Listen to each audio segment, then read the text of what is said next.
Amanda Marie and welcome to my channel, or welcome back. Today I'm going to give you the 5 tips that I wish I had when I was first diagnosed with cancer. Just a little bit about me. In 2018, when I was 26 years old, I was diagnosed with chronic lymphocytic leukemia and small lymphocytic lymphoma. It is a long story, one that I have been planning to record for ages, but I can't seem to condense it in less than 30 minutes. So I will get to that eventually. But anyway, the point is, I was 26 years old. I did not know what was going on half the time. And I was searching all over the place to try to find resources to figure out, like, what am I supposed to do? I just found out that I was stage 4 and I wasn't exactly sure what that meant. Like, how do I stay focused? And I don't know. The point is, I searched YouTube and the only things that would come up were like survivor stories that were segments of news channels or some sort of feel-good piece. And while those were comforting, some of the time, they were really frustrating because they didn't tell me what to do.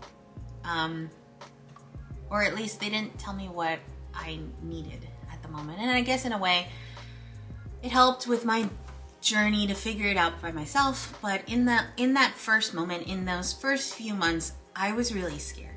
And I mean, I'm still kind of scared, but the point is, I wish that there was just a video to kind of go through it, and so I'm gonna make it.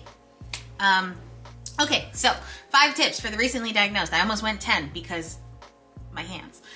5 tips for the recently diagnosed. Tip number 1, keep a log.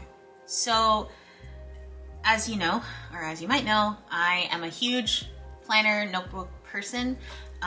So this might seem kind of silly at first, but I would suggest getting a very cheap daily, weekly calendar planner. You can get them at any, like at a Target or like even at a CVS or something. Get something, you know, like a day minder or anything, where you can keep just a quick log to help you keep track of how you're feeling.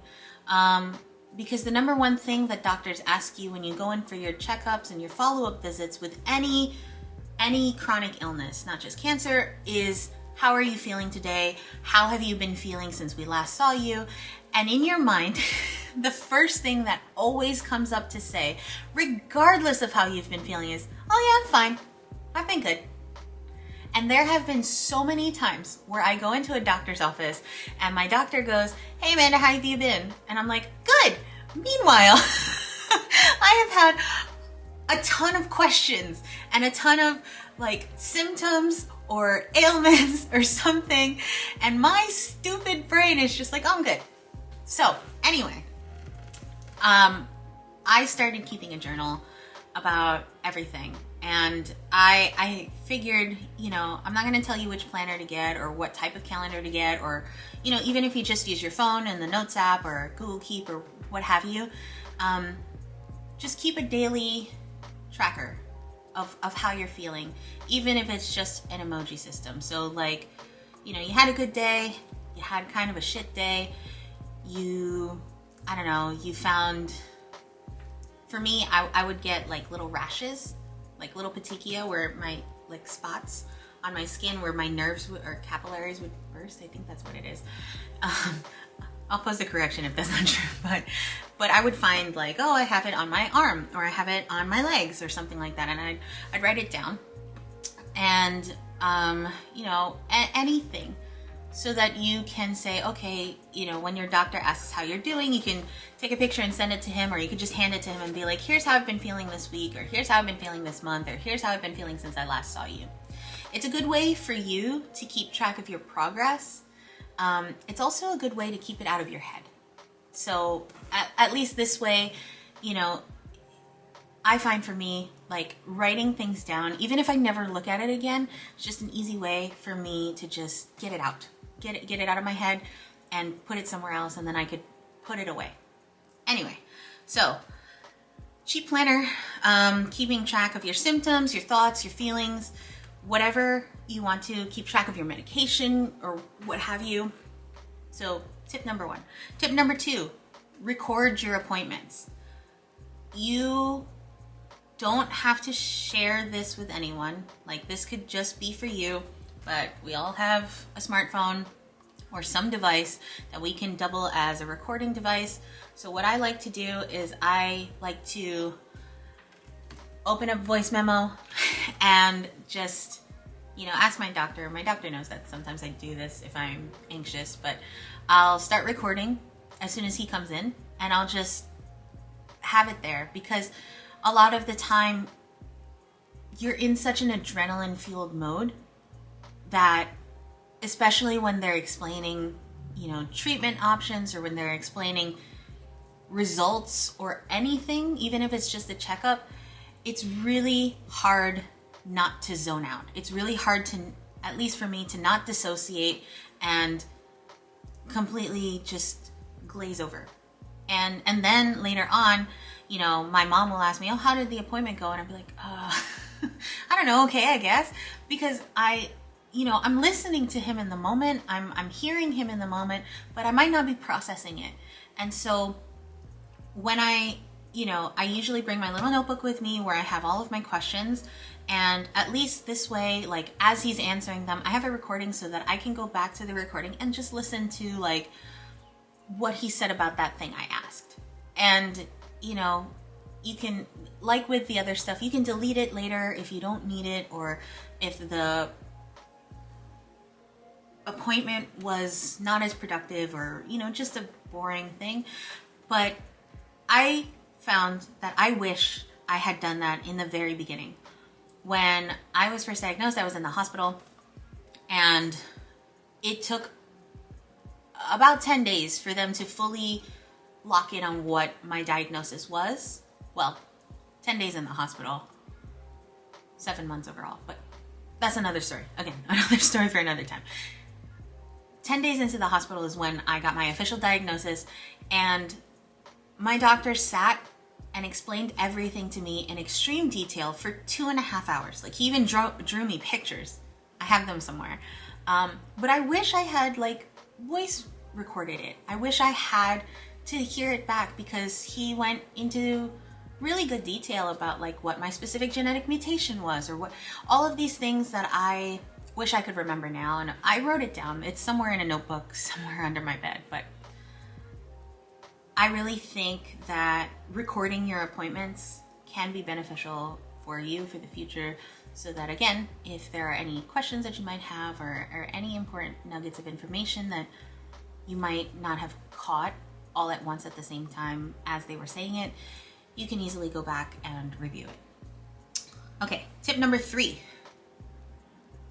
Tackle things in pieces. Your body and your mind go into hyperdrive at this time. You're in full adrenaline, and you're literally in a survival mode. You're in life-saving mode. You have to, you have to keep track of so many things. You have to keep track of your appointments. You have to keep track of insurance. You have to keep track of any bills or finances that might have to do with it. So, because your adrenaline is kicking in, because you're in flight or fight survival mode, it's really easy to just try and tackle everything at once. I know for me, I would just load up my days, because when I was discharged from the hospital, I was on short-term disability, and I would just load up my time and be like, okay, I have to call this doctor, I have to call this insurance, I have to follow up with this bill, I have to, try to figure out, this treatment option or that treatment option, I have to research this or do that, and I would try to do everything that I can in one day. And then by the end of it, I'm exhausted and I'm frustrated, because I either got everything done and then I couldn't do everything for, a week or two, because I was in recovery from, doing everything all at once. Or midway through whatever I was trying to do, my body would shut down and be like, nope, we're not moving anymore. You're tired, you're done, take a nap for 5 hours. And that would frustrate the hell out of me. So I would say that in this first couple of months, pick 1 to 3 major things that you want to do in the day, and be realistic and be honest with yourself about it. Like, maybe one day I'm going to just call my insurance company. And trust me, that is a one task, one day thing, because you are going to be on the phone with them for a while. If not on hold, then you're going to be talking to them for a while. But say that that's your task for the day. Once you're done with that, rest. Your body needs rest. And I think that this is so difficult for me to even deal with sometimes, but listening to your body is very important, especially when you're going through something like this. So I'm not going to tell you how to feel, but try not to feel bad about not getting everything done at once, because the number one thing that your body is actually doing, even if it doesn't feel like it, is fighting off whatever is going on inside. So you're going to feel tired, even if you feel like you didn't do much, because your body is trying to fight whatever's going on with you. So, number 4, be honest about needing help. This was the hardest thing for me to do when I first got diagnosed. I have always been the type of person that if I wanted something to get done, or if I wanted to do, like if I felt like I needed help, I would bend over backwards to get it done myself before asking anyone for help. And that is like physically, mentally, emotionally, financially. And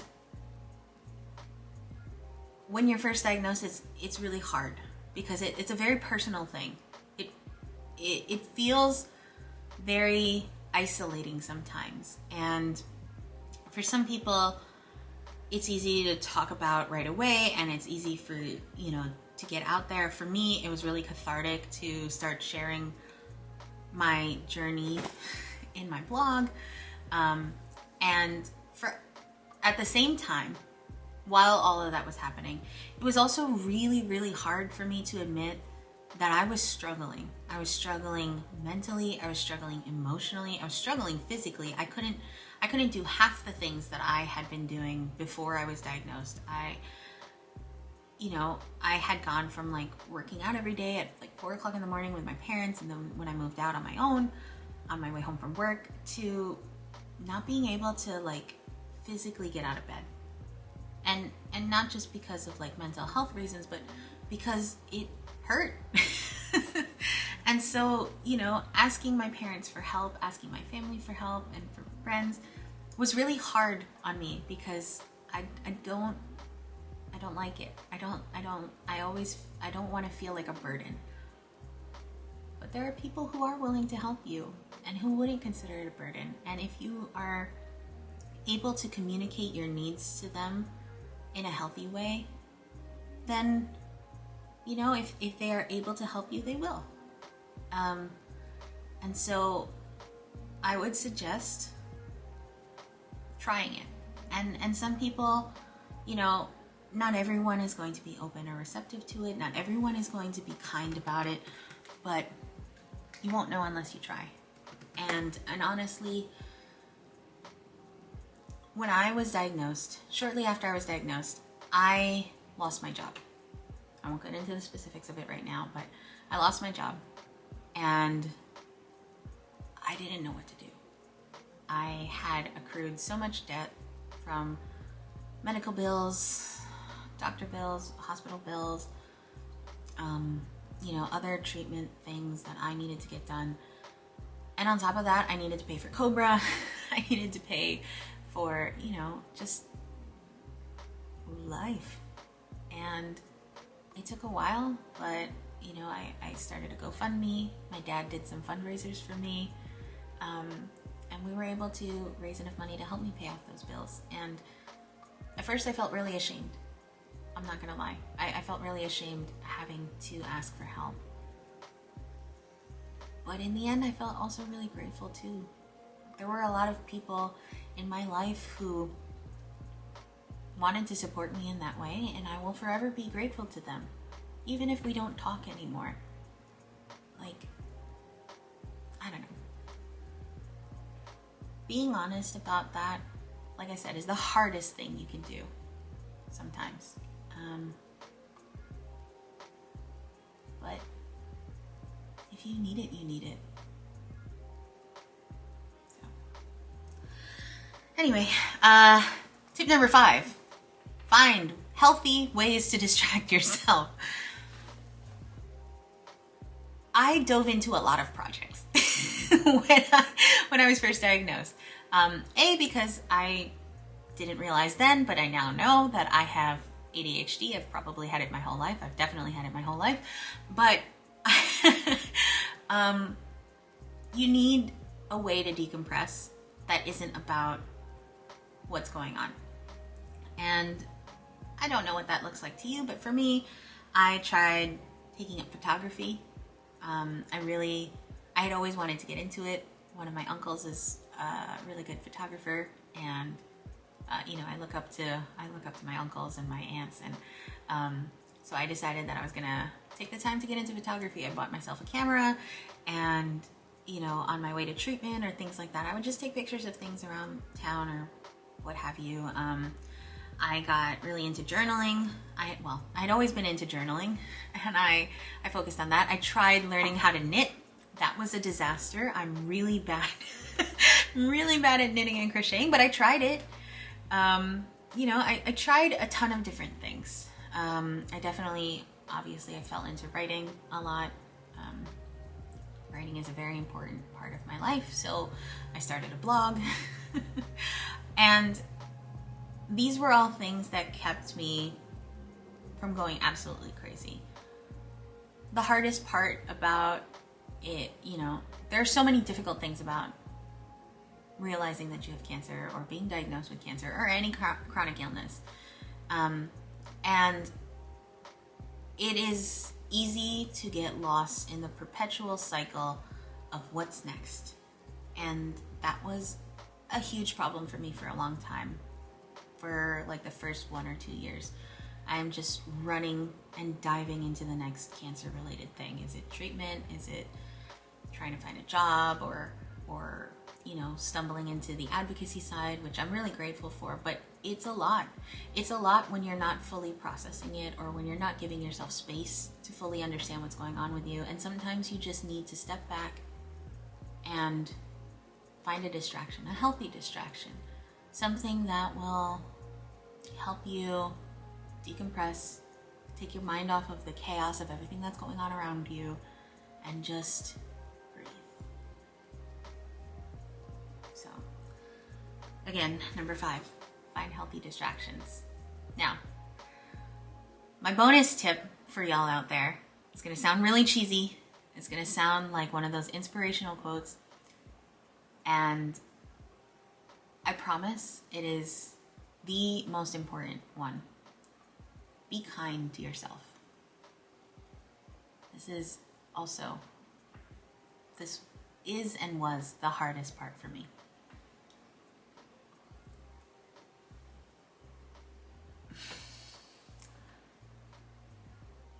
You're going through a lot. There is no avoiding it. There is no avoiding the reality of it. And it is scary. It is terrifying, no matter how you slice it. And when you finally sit down at the end of the day and it's just you and your thoughts before you go to sleep, it is really easy to beat yourself up or to question why or how or anything. It's also easy to say, God, I didn't do anything today, or I didn't do enough, or I'm not enough. Be kind to you. You are doing the best you can in one of the worst situations you can ever find yourself in. And sometimes just getting through the day, just surviving the day, even by the skin of your teeth, is enough, is more than enough. And you deserve kindness. And if nobody is going to give it to you outside of yourself, or even if they do, you deserve to be kind to yourself too. And it took me a long time to understand that. I have my own struggles with mental health and with a lot of different things. And that first 2 years actually, if I'm completely honest, underneath all of the positive, joking facade, I was really angry and I was really scared, and I was mostly angry at myself. I felt like my body betrayed me. And that was the hardest thing I had to forgive and understand, that it is not my fault, that it is just some weird genetic lottery that happened. I didn't do anything to cause it. I didn't do anything to deserve it. I couldn't have done anything to prevent it. And it wasn't my fault. Even talking about it right now, even saying it aloud right now, a very small part of me inside whispers, you did this, you deserve this is your fault. But it's not. And if you don't take anything away from this video, if none of these other suggestions help, please accept this one. You deserve kindness. You deserve to be kind to yourself. You deserve to allow yourself to live and allow yourself to get through it and allow yourself to understand that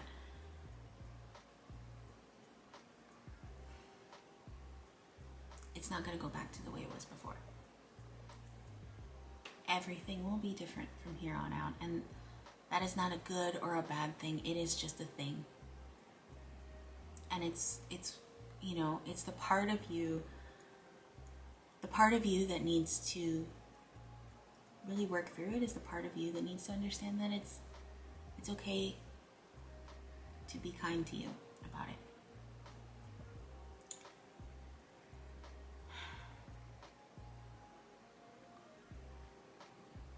Your life entirely changes. It does. And you don't always have to be positive. You don't always have to be optimistic. You don't always have to be happy. You don't always have to comfort everyone else around you. But you do have to be kind to yourself. You do have to understand that you deserve that.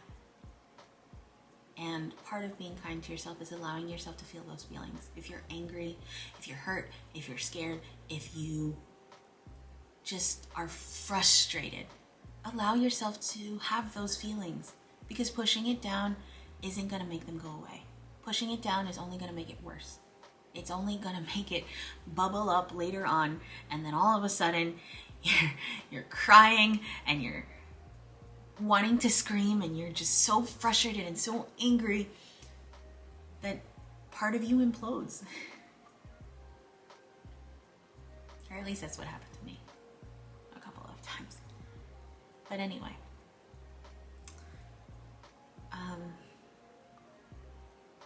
I hope this helped.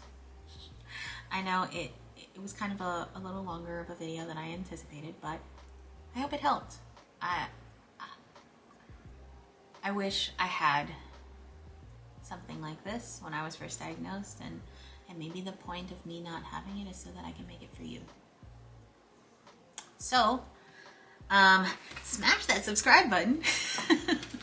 Give me a good old thumbs up and comment down below some other things that have helped you along the way that I might not have known about, or you know, comment any suggestions or anything else that you want to see from me and from this channel.